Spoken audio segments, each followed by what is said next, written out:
دوستان عزیز درود. این نشر نوبتی برنامه ترانسفر در عمل است. ما چون هر وقت سخن را از گزارش‌های داخلی شروع می‌کنیم.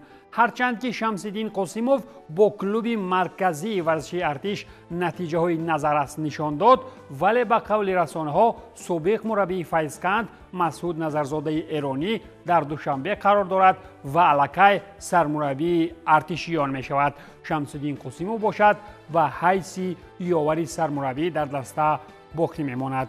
در پس منظر این خبرها میتوان گزارش نگین انگشترین فیضکند شوکت حاتم را به صف ارتشیان انتظار شد. روشنی کولا باشد احتمالاً با شریف بک رحمتوف شرطنامه میبندد. این هم بازیگر است که از مهمانی دسته توران برگشت و یک مدت در بررسی دسته اسخاتا قرار داشته بود. دفاعگر 31 ساله افغانستانی فرزاد عطایی باشد بنابر مشکل روادید به صف روشن کلوب نمیپیوندد. خلاص که همشهری ندیم امیری را ما در فوتبال تاجیکستان نمیبینیم. بر زمین روشن با اکابر تورایف قرارداد همکاری به امضا رسانیده است.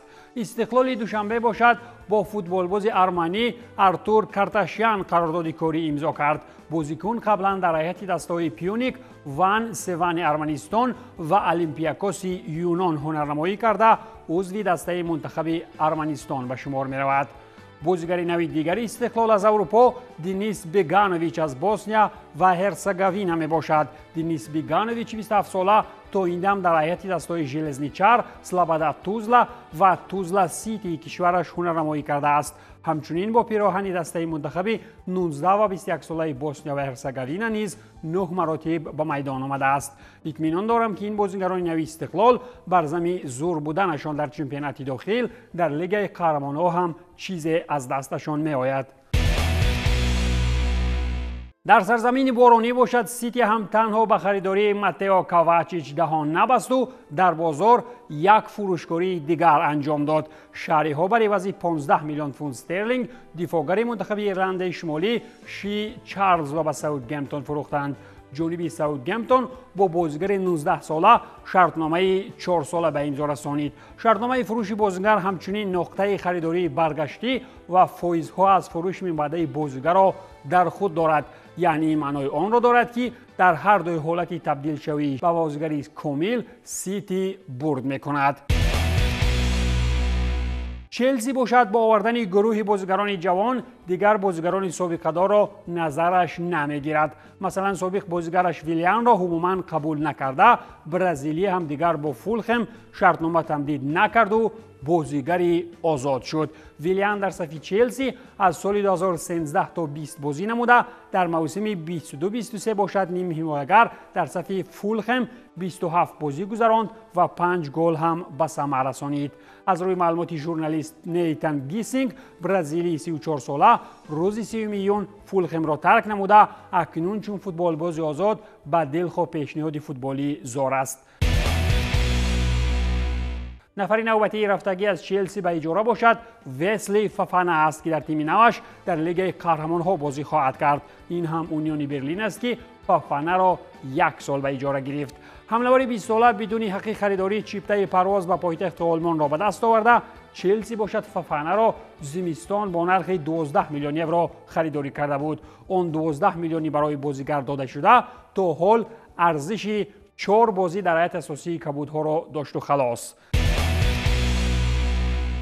سومین عمل خلاص‌شوی از بازیگر با آمدن پوچتینو که چلسی نشان داد این با دست ادب خیر خوشکنی با عبدالرحمن بابا است که اخیراً بعد 7 سال در بدری اجاره‌ای در چلسی اخیراً راه سمت یونان پیش گرفت. دفاعگر در چلسی اینقدر سالها یعنی از سال 2015 تنها 15 بازی در پریمیر لیگ انگلیس گذرانیده است و خلاص. دفاعگر 29 ساله که سال 2021 در صف پاوک برآمد میکرد اخیراً اعضای کامل حقوقی این دسته شد. از برای بابا باشد تا سال 2015 چلسی 25 میلیون یورو صرف کرد و او باشد در لندن موسم 2015-16 گذرانید. با کمانده عمرش چون بازیگر چلسی در شالک، ریمز، مالیورکا، پاوک و ریدینگ گذراند. خلاص که بعد آنی که چلسی گسلکنی بابا و مومو را با مرام به انجام رسانید 2 سال بعد از این از رفتن نبیره ها خرسندی خواهند کرد. استون ویلا باشد بعد که با سرداری مربی اسپانی در چمپیونات از سر هم بالا جهید دیگر باری ترانسفری را پورا به امری واگذار کرد و اون نهی باشد با استفاده از فرصت همانا به همشهریگری گذشت. با دستور او سابق شاگردش از ویلیاریال بر عوض 32.5 جمعی 5 میلیون یورو آورده شد. این هم پاو تورس است که یک زمان از برایش بارسا و یوونتوس دعواگر بودند. پاو تورس در سیستم تیم اسپانی 20 سال گذرانیده در صف اساسی سوبمارینای زرد باشد. ماه دکامبر سال 2016 نخست به میدان آمد. در عموم در حساب تورس 26 ساله 173 بازی در ویلیاریال بوده. با احتمالیت زیاد میتوان گفت که ما احیاشوی تورس لیورپول را در پریمیر لیگ انگلیس خواهیم دید.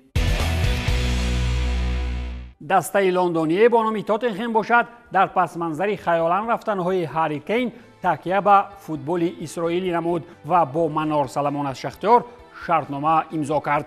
تیم لندنی اوید امضا کنی شرطنامه تا سال 2028 با بازیگر منتخب اسرائیل اعلان نموده. این نفر با استفاده از قاعده فیفا مهلت عملی شرطنامه‌اش با شختیار را بازداشت. این هم شرطنامه بود که تا آخر ماه دکامبر سال 23 مهلت داشت. موسم قبلی باشد سلمان در فولخم گذرانید و در 19 بازی پرمیر لیگ انگلیا 4 گل هم به ثمر رسانید. از انگلیا باز هم از پس ترانسفرهای مردمی به اسپانیا می رویم.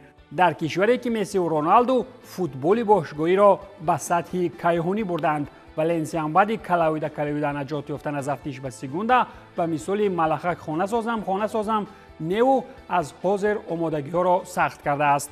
والنسیا پپل رو از لیوانت با ارزش 5 میلیون یورو خرید. لوس چس با پپلو شرطنامه 5 ساله امضا نموده. خودی بازیگر باشد ماه آگوست 25 ساله می شود. والنسیا برای عوض 5 میلیون یورو پپل رو از لیوانت خریداری کرد و نرخ این بعد را باشد به مثال تاجران معاصر مغازه‌های نزد خیابان‌های مرکزی شهر دوشنبه 20 مراتب بالا نمود. تصور کنید که نیم حمایتگر از لیوانت بر عوض 5 میلیون آمد ولی با نرخ 100 میلیون یورو فروخته می شود. بعد اعلان کنی گزارش‌های ترانسفری نه آنقدر روشن و شتابکاری‌های ریال نسبت بارسا در بازار اخیراً با آن روز هم رسیدیم تا از خریداری نوی بارسا بگوییم. یا به قول مردم بوزک نمرد و بهار شد و بارسا هم به قول شفی بازار شد. بارسلونای آوازدار اخیراً در جواب گزارش اردا گولر برای ریال مادرید ویتور روکه را شامل تیم کرد. بارسا رسما از خریداری روکه اعلان نمود ولی بازیگر به صف تیم تابستان سال 2024 میپیوندد. ویتور روکه از اتلتیکو پاراناینسی برزیلیا به صف بارسا گزارش نموده 35 جمعی 10 میلیون یورو ارزش گزارش خواهد بود، در حالی که شرطنامه با بازیگر تا تابستان سال 2031 عمل میکند. ولی مهمتر از همه کدامی که جرأت پیدا نماید روکی را بخرد باید 500 میلیون یورو را ورق زده سر میز لاپورتا بماند. معاش خودی حمله‌آور در بارسا باشد سالانه 3.5 میلیون یورو را تشکیل می‌دهد. در اظهارات بارسلونا گفته شده است که گزارشی را که به تیم آغاز موسم 24-25 صورت می‌گیرد، زیرا محض از برای مشکل مالیوی دسته کاتالانی ثبت نام کنی بازیگران رخشان را در لالیگا نتوانست و از برای این مشکل چند بازیگران نامی از پیش چشمان راهبرانش آرامانه به سمت دیگر رفتند. خیرت که این بازیگران راضی کنانیدند تا یک موسم دیگر طریق جاره در تیم فعلیش بماند و اگر این هم میرفت لاپورتا دیگر خاوی را هم نمیافت. عجیب است که در ایتالیا در قیاس به تیم‌های دیگری پولدار اینتر میلان در بازار فعالتر است. این نوبت میلانی‌های بین الملل با دفاعگر منتخب آلمان یو 21 یان بیسک شرطنامه مهلتش تا سال 2028 امضا نمودند. دفاعگر آلمانی 22 ساله دستپرور تیم کیلن بوده از سال 2021 در صف تیم دانیوی آرخوس برآمد می‌کرد. در موسم قبلی بیسک با 4 گل از 33 بازی‌های چمپیونات دانیا بیرون شده است. بعد تشریف جوانان البته که باید با پیران خیر و باد کرد، البته اگر آنها راضی باشند. با فکرم در اینتر سمیر خندانویچ راضی بود که به خاطر رفتنش از شهر میلان با قول یک تشکیلی زور هم برپا شد. سمیر دارای نشانداد رکوردی از روی شماره بازی‌ها در باشگاه و پنالتی‌های گردانیده شده در سری آ باشد. میلانی‌ها اخیراً بعد 11 سال در مورد رفتن دروازه‌بان 38 ساله اعلان نموده او را یکی از بهترین دروازه‌بان‌های جهانی نامیدند. دروازه‌بان اسلوونی در صف نراتزوری 455 بازی گذرانیده. از روی شماره بازی‌ها در این تیم با ایوان کوردوبا در زینه دهم قرار دارد. در صف اینتر هاندانویچ 166 بازی بدون سر دادن گل و 32 پنالتی‌های گردانیده شده رکوردی برای سری آ سپری نموده است. البته بعد رفتن چنین پیرانی کار اینتر در دو حیات چنین دروازه‌بان پرآمار را نخواهد یافت، زیرا اندره آنان الکی مزه پول را دیده دو پای در یک موزه طرف منچستر نظر دارد. اتلانت هم برای به قول مردم از پوده قفا نماندن به اندازه زور و توانش در بازار رخشان و سرکار است. این نوبت دست از برگامو با نیمه‌نهاییگری ترینا در اداپ با شرطنامه مهلتش تا سال 2027 امضا کرد. اداپ پای 23 ساله در موسم 22-23 در صف ترینا 11 بازی و 1 گل دارد. میلان باشد دانیل مالدینی را به اجاره به امپولی روان کرد. مالدینی موسم نوبتی را در صف امپولی گذرانیده با انجام مهلت شرطنامه یک موسم دسته حتی حق دارد او را بخرد. موسم قبلی باشد دستپرور 21 ساله میلان طریق اجاره در اسپتزیا گذرانیده. پسر پاولو مالدینی در 18 بازی تنها 2 گل دارد. با چنین رنگ گرفتنی کار میتوان گفت که دانیل مالدینی هیچ به پاولو مانند نبوده. اگر بازیش تاریک شدن گیرد رشته فوتبالی سلوله مالدینی ها تماما کنده می شود. این بود پایانی برنامه ترانسفر در عمل. تنسیت و پولدار باشید.